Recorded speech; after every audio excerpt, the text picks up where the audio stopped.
back to the phone lines. We'll talk next to Katie, listening in Kansas City, Missouri on Bot Radio. Hi. Hello, Hank.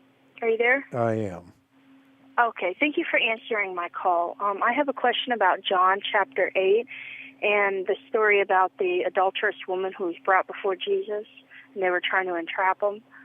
I am just now learning that's not found in any of the original documents. I mean, not the original, but the oldest documents that they have, and that people are saying that was added, I think, in the 6th century or the 5th century, and I was just wondering what's your take on that, and how do we know that that's a factual account, if that's true? Well, we actually don't.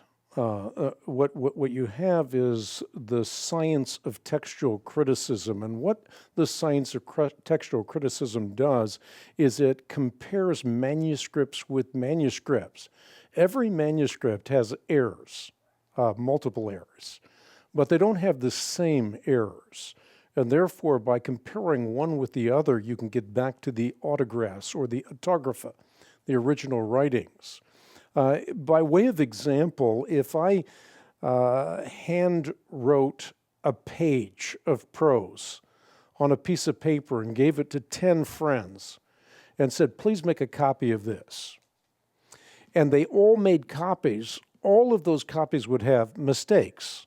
And in that sense, they would all differ from the original, but they wouldn't have the same mistakes. So even if the original was lost in the process, by comparing the 10 copies, you could get back to the original.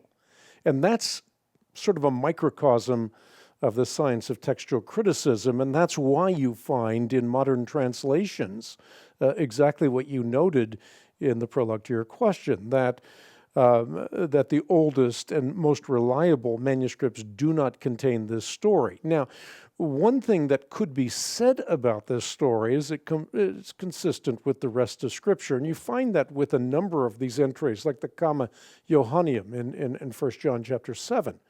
Same kind of idea. It is a text that is consistent with the rest of Scripture, and it comports well with the person and work of Jesus Christ, but it isn't found in the oldest, most reliable manuscripts. Okay. Thank you for taking my call. You got it. So the story of the woman caught in adultery is theologically defensible.